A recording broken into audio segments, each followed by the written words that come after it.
because I'm telling you right now, Lexi Hall got a knot on her head the size of a grapefruit. I ain't gonna lie to you, man. I hate this for Lexi. It do not look good at all, but hell, she picked up the dub. Panic has erupted across the WNBA after what was supposed to be a night of celebration for the Indiana Fever ended in a frightening scene. The Fever had just secured a statement win over the Seattle Storm, a victory that reignited their playoff hopes and electrified fans inside Gainbridge Fieldhouse.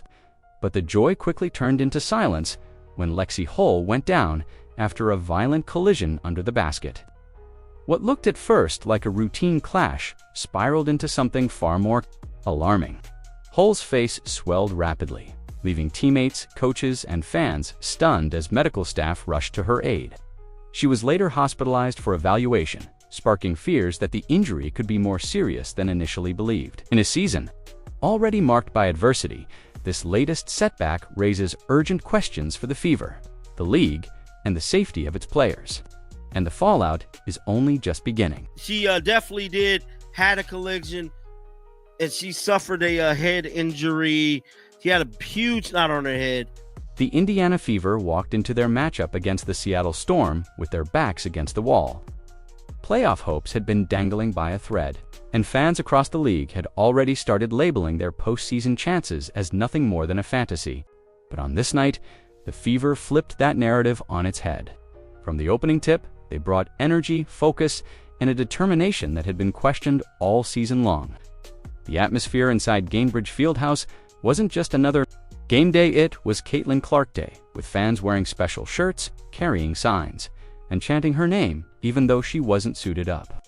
The electricity in the arena was undeniable, and it seemed to give the Fever a boost. Aaliyah Boston set the tone early. Dominating the paint, she racked up a monster stat line, proving why she's considered one of the league's brightest young stars. Every rebound, every contested shot, and every bucket she made seemed to echo louder than usual. Boston wasn't just playing for herself. She was carrying the weight of a team that had been written off by critics. Her performance ignited the Fever offense, giving them the confidence to go toe-to-toe with one of the toughest teams in the West. Aaliyah Boston stood on business, 27-9-3. Damn, dog. She came out ready to rumble. And I'm here to tell you, the playoff hopes is still alive, man. Fans couldn't ignore the impact of the team's Stranger Things jerseys either. The team definitely showed up and showed out for CC. And I'm here to tell you, those Stranger Things jerseys are the new Rebel Reds, bro. I mean, when they play in those jerseys, they standing on business, and that's exactly what happened today. At first, they seemed like a fun gimmick, but as the game unfolded, the jerseys became something symbolic. Players themselves joked that the uniforms turned them into a different squad, and against Seattle, it looked like that superstition had truth. Wearing those jerseys, the Fever played with swagger, as if they were untouchable, creating a rhythm that the Storm couldn't disrupt. Kelsey Mitchell contributed valuable minutes, pushing the tempo and creating plays in key moments. Sims reminded everyone she still had plenty left in the tank, putting together a performance that silenced those who thought her prime had passed. Even role players like Lexi Hall and Michaela Timpson made their presence felt, securing rebounds and battling for possessions that don't always make the highlight reels, but changed the course of a game by the third quarter. It was clear that Fever weren't just playing to survive, they were playing to dominate. They out-hustled Seattle, forcing turnovers, running the floor, and knocking down shots with confidence. The crowd fed off every moment, roaring with each big play. And as the scoreboard stretched in Indiana's favor, whispers of the playoff hoax began to sound less like criticism and more like motivation. We know that they've been through a lot of adversity this year. Players going down, the back end of the team gone, Sophie Cunningham, Caitlyn Clark, but for them young ladies to go out there and keep fighting game after game after game, granted, they are losing some games against some of these top-notch teams, but they barely losing, man. I mean, they still within the fight, bro. And for them to go out there and beat Seattle the way they beat them, to pretty much damn near knock them out of playoffs, off a playoff spot, is just major and legendary, dog. But while the Fever were celebrating a much-needed win, and their fans were daring to dream of postseason basketball, storm clouds were forming. What should have been remembered as a night of triumph quickly became overshadowed. Because in the middle of the celebration, a brutal collision changed everything. And as the game clock wound down, all eyes shifted away from the scoreboard too. One player lying on the floor in visible Lexi Hull. What began as a victory lap for the Fever spiraled into concern the moment Lexi Hull collided under the basket with Seattle's Gabby Williams. At first, fans thought it was just another physical play, the kind of clash you see in a heated game. But almost instantly, it became clear this wasn't normal. Hull stayed on the ground longer than expected, trainers rushing to her side as players from both teams looked on with worried expressions. The replay told the story, two determined athletes meeting head-on in a battle for position. But the aftermath was far from routine. Within moments, swelling began to spread across Hull's face. Cameras captured the growing knot, so large and alarming that fans gasped audibly in the arena. On social media, clips of the collision circulated in real time, sparking a flood of concern from supporters and players alike. The once roaring crowd suddenly fell into stunned silence, the energy sucked out of the building. Even though the Fever were winning comfortably, the focus shifted entirely to Hull's condition. Hull, known for her toughness, tried to gather. Herself, she walked with trainers toward the tunnel, but the swelling continued to grow, becoming impossible to ignore. By the time she reached the bench, teammates were visibly shaken, some covering their mouths in disbelief. What was supposed to be a night of confidence and celebration now had the entire roster on edge. Reporters swarmed the post-game availability, desperate for updates. Hull later admitted she didn't fully realize what had happened in the moment, describing it as just a clash until she felt the swelling overtaking her face. In her own words, she said it was more shocking than painful at first, like her body was trying to catch up with what her mind had just experienced. But the visual told another story. The swelling was so prominent, so severe, that the team made the call to send her for further evaluation at the hospital. The WNBA prides itself on being a league built on resilience. But watching Hull leave the arena under those circumstances struck a nerve. Fans have seen her take hit after hit this season, often returning to play through pain without complaint. But this time, even the toughest player couldn't mask the seriousness of the injury. Social media lit up with messages of support, ranging from Fever fans to rival team supporters who respected Hull's grit. The haunting image of Hull clutching her face while teammates surrounded her became the defining snapshot of the night. Not Boston's stat line, not the playoff implications, not even the Stranger Things jerseys. It was Lexi's swollen face and the sudden realization that a single collision could have changed everything. The Fever had proved they could fight their way back into relevance, but this incident reminded everyone of the brutal cost of professional basketball. And as the arena tried to process what they'd just witnessed, an even bigger question began to form. How much more punishment could Lexi Hull endure before her career was permanently affected? The moments after the collision painted a picture that no player, fan, or coach wanted to see. As Lexi Hull sat on the bench with ice pressed firmly against her face, the swelling seemed to worsen with each passing minute. Trainers worked quickly, trying to reduce the pressure, but the severity of the injury was undeniable. Teammates hovered close, whispering encouragement, while some players on the Seattle Storm even approached to check on her. Basketball rivalries disappeared in that instant. Everyone in the building recognized the gravity of what had just happened. Lexi, always one to downplay her pain, brushed off questions from reporters at first. She insisted she was fine, joking lightly about her appearance, but behind her words was a player trying to remain composed under frightening circumstances. Her forehead bulged with swelling, and the knot was so prominent that she later admitted she could see it in her peripheral vision. What shocked fans most was her resilience despite the injury. She expressed a desire to keep playing if the doctors cleared her. That attitude, while admirable, was enough to make coaches and fans cringe. The Fever's medical staff ultimately made the call no competitor wants to hear. She needed to be taken to the hospital for further evaluation. They weren't willing to risk lingering damage, especially since this was not the first head-related injury Hull had suffered recently. Just 2 weeks prior, she had taken another brutal hit that left her dazed. The fact that this was a repeat incident sent red flags across the organization. Concussions and facial injuries aren't just game day inconveniences, they can alter careers, and in some cases, lives. As word spread of her hospitalization, social media platforms exploded with concern.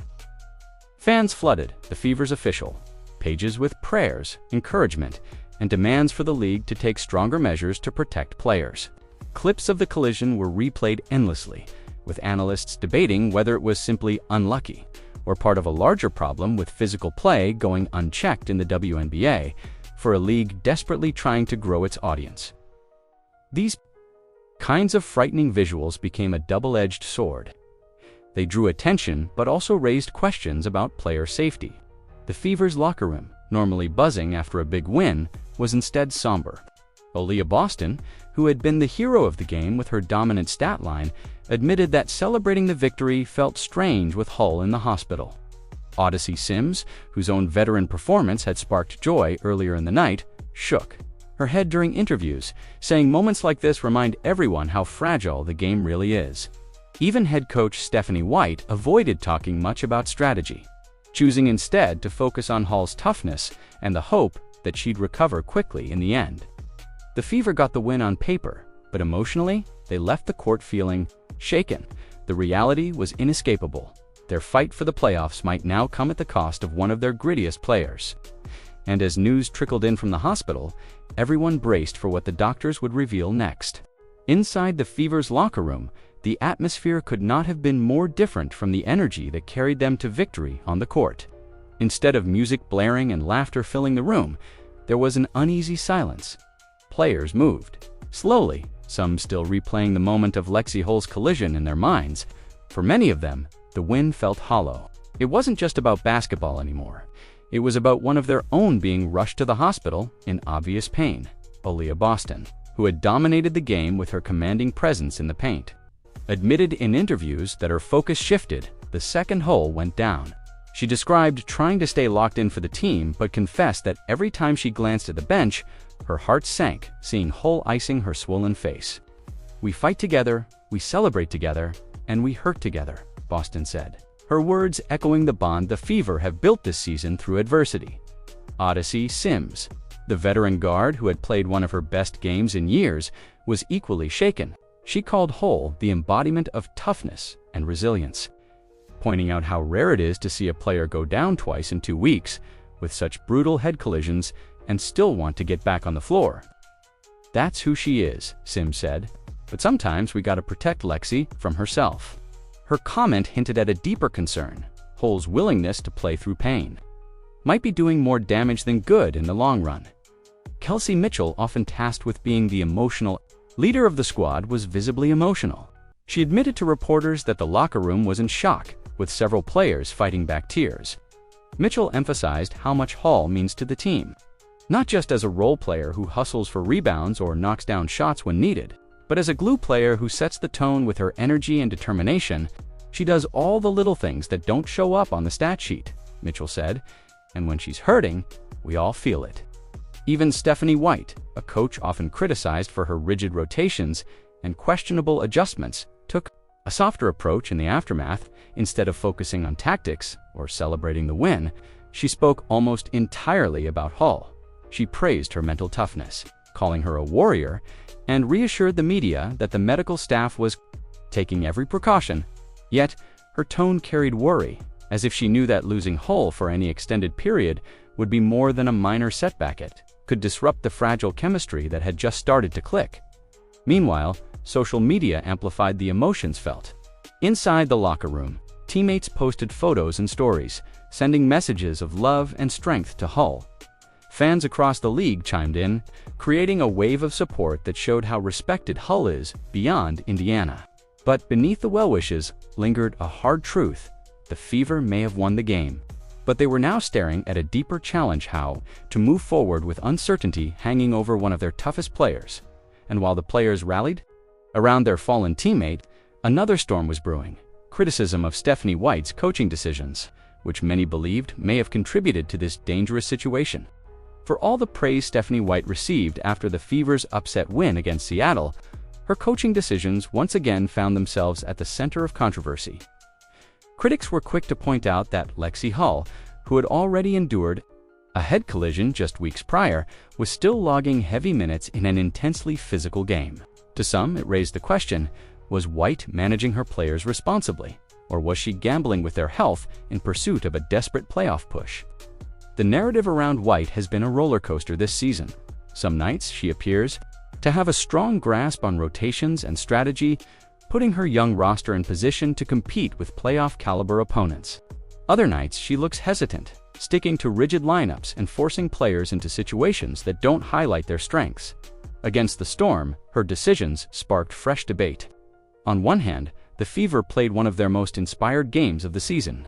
On the other hand, Lexi Hull's injury became the headline. Overshadowing everything else, analysts on post-game shows questioned why Hull, who was often tasked with doing the dirty work on defense and under the rim, wasn't given more rest, especially in the final stretch of the game when the Fever already had a comfortable lead.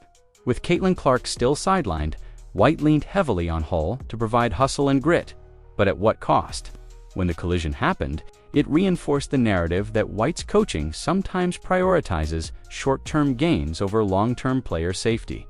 Inside the Fever fanbase, frustration was mixed with admiration. Many fans applauded White for rallying her team to a crucial win, pointing out that victories this late in the season can define momentum heading into the playoffs. Others, however, argued that risking the health of one of their toughest players could have the opposite effect, crippling the team at the very moment. They seemed to be finding their identity. White herself tried to balance both perspectives. During her post-game remarks, she praised Hull's resilience, calling her a fighter who always wants to be on the court.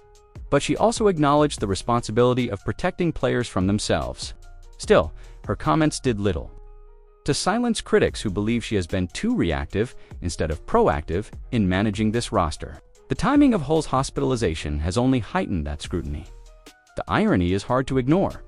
Just when it seemed White had pulled off one of her better-coached games-rotating Odyssey sims effectively, letting Aaliyah Boston dominate in the paint and finding the right balance with Kelsey Mitchell, the night became defined by a medical scare that many believe could have been avoided with different decision-making. And that's the heart of the issue, no matter how tactically sound White's coaching might appear on paper.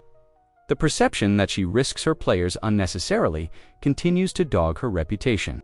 The Fever might be climbing in the standings, but the criticism aimed at White only grows louder. And with Caitlyn Clark still out, the microscope on her coaching will only intensify from here, because the next phase of this journey isn't just about the Fever's wins and losses, it's about whether White can prove she's the leader capable of balancing ambition with responsibility. No matter how much the Indiana Fever try to adjust, every game without Caitlyn Clark feels like a shadow hanging over the team. Her absence isn't just about missing points on the scoreboard. It's about the ripple effect it creates across every position, every rotation, and every player forced to take on roles they aren't fully built for. Against the Seattle Storm, the atmosphere was dubbed Caitlyn Clark Day, with shirts, chants, and fanfare all centered around a player who wasn't even on the floor. That's how massive her impact is. Yet, it's also a reminder of how heavy the burden becomes for everyone else when she isn't available. Kelsey Mitchell, normally a dangerous off-ball scorer, has been asked to carry more of the offensive load. While she's capable of stepping up, the pressure of orchestrating plays and handling late-game possessions has exposed weaknesses in her decision-making. Fans and analysts alike have pointed out that when Mitchell is forced to shift into Clark's role, the team loses some of its natural rhythm. She thrives as a secondary weapon, not always as the main engine. But without Clark, Mitchell doesn't get that luxury. Then there's Odyssey Sims. The veteran's resurgence has been one of the few silver linings in Clark's absence. Dropping a stat line of 2.263 against Seattle, Sims reminded everyone why she was once considered one of the most dynamic guards in the league. Still, even her brilliance came with an undertone. Would she have needed to shoulder that much responsibility if Clark were healthy? For a player in the twilight of her career, these kinds of demands are both inspiring and concerning. Role players like Lexi Hall, Michaela Timpson, and KK have also felt the weight of Clark's absence. They aren't just filling in, they're being asked to expand beyond their usual contributions. Hull, in particular, before her hospitalization, had been stretched thin defending, rebounding, and hustling for every loose ball. Her injury highlighted exactly what happens when players are pushed beyond sustainable limits. Fans questioned whether the physical toll she endured was partially the result of the gap left by Clark off the court. The pressure is just as heavy. Every press conference, every fan interaction, every media headline circles back to one question: when is Caitlyn Clark coming back? The Fever can fight, scrap, and even win, but without their star, it feels like they're running on borrowed time. Even in victory, the storyline remains dominated by her absence, leaving little room for others to shine fully in their own right. The cruel irony is that Clark's star power simultaneously elevates the Fever brand while exposing the flaws of the supporting cast when she isn't around. This dynamic puts even more pressure on Stephanie White, who must balance Clark's recovery with the urgency of a playoff chase. One wrong decision, rushing Clark back or overworking her teammates, could unravel everything. And as the Fever navigate this storm, a new debate takes center stage. What matters more, chasing the playoffs at all costs or protecting the very players who make that dream possible? The Indiana Fever's win over Seattle should have been a moment of unfiltered joy, the kind of victory that breathes life into a playoff push. Instead, Lexi Hull's hospitalization forced everyone from fans to analysts to the league itself to confront a difficult question: how much is too much to ask of players in the name of chasing postseason dreams? For a team sitting on the edge of the standings, every game feels like a do-or-die scenario. That pressure trickles down to the coaching staff, to the players, and even to the front office. The Fever know that securing a playoff berth would be a turning point for their franchise, especially in a season where the spotlight has burned brighter because of Caitlyn Clark's arrival. But at what cost are those wins being secured? Hull's swollen face and frightening trip to the hospital became a stark reminder of the physical risks players endure. The conversation isn't new. Across sports, the balance between competitiveness and player safety has been a tug-of-war for decades. But in the WNBA, where rosters are smaller and stars carry enormous burdens, the stakes feel amplified. Players like Hull, who embody hustle and grit, often put their bodies on the line because they know their teams can't afford to lose an inch of effort. Fans celebrate that toughness, but the line between resilience and recklessness is razor-thin. Social media captured this tension in real time. While many fans praised Hull's toughness, just as many criticized the organization for letting her play such extended minutes after suffering head injuries in back-to-back weeks, some called for stricter concussion protocols, arguing that the league should step in to protect players from themselves. Others defended Hull's agency, pointing out that competitors always want to be on the floor, especially during a playoff chase. The debate quickly spiraled beyond the Fever, becoming a larger conversation about how the WNBA handles injuries and the responsibility coaches bear. Inside the Fever locker room, the divide is just as clear. Players rally behind each other, insisting they'll do whatever it takes to win. At the same time, there's an undercurrent of unease. Everyone knows that one more collision like Hull's could mean not just missing games, but jeopardizing careers. For a team built on young talent, that reality casts a heavy shadow. And then there's the broader impact on the WNBA's image. The league is fighting for mainstream attention, and while the sight of packed arenas and viral highlights brings excitement, moments like Hull's injury remind viewers of the darker side of the sport.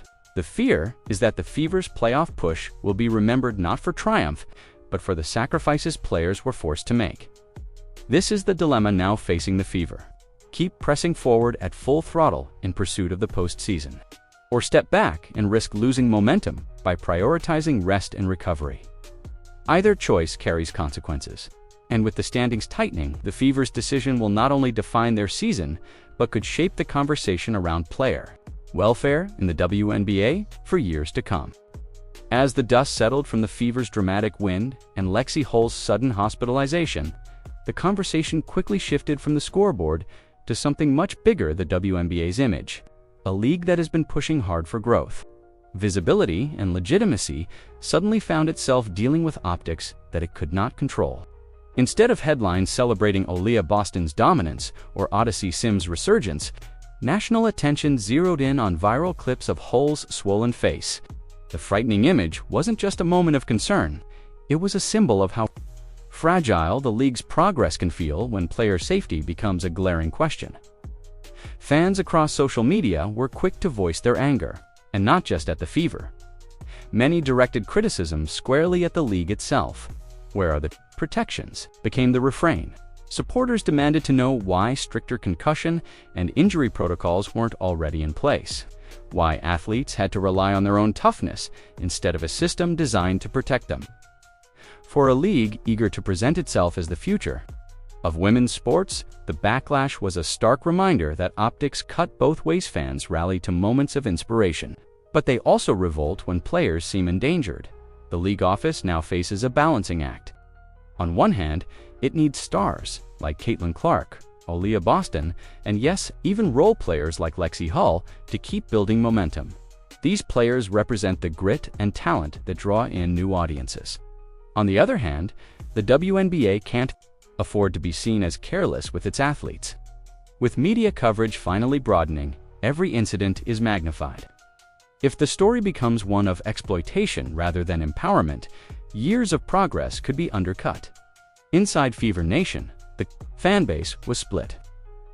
Some praised the team's resilience and celebrated the fact that their playoff hopes were still alive. Others openly questioned whether the organization valued winning more than the long-term health of its players. Supporters pointed to Hull's back-to-back head injuries as a glaring warning sign. They feared that if things didn't change quickly, she could be the latest in a long line of athletes whose careers were shortened by preventable damage. What made matters worse was the timing. This season had been billed as a turning point, fueled by the arrival of Caitlyn Clark and the promise of a franchise rebirth. National networks were finally airing more WNBA games. Merchandise sales were climbing. Storylines were breaking into mainstream sports conversations. But now, instead of celebrating that progress, the narrative was hijacked by concern and criticism. And that's the tightrope the WNBA now finds itself walking. Every highlight dunk, buzzer beater, and viral clip adds momentum. But every injury, especially one as visible and unsettling as Hull's, threatens to unravel the progress. Fans are watching closer than ever, and they're demanding accountability. The Fever's win over Seattle will go down as a key moment in their playoff chase. But for the league, Lexi Hull's injury has created a crossroads: protect the players who make the WNBA possible, or risk losing the very fans who have fought so hard to build it up.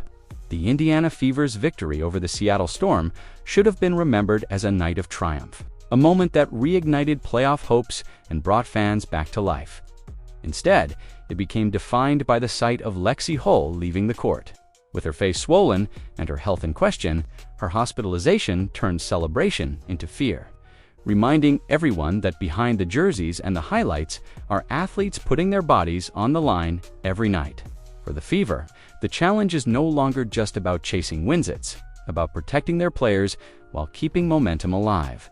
And for the WNBA, the stakes are even greater. The league's growing popularity hangs on how it responds to moments like this, where safety and competition collide. One thing is clear: Lexi Hull's courage will be remembered. But her injury forces the question of whether the WNBA is truly prepared for the pressure ahead.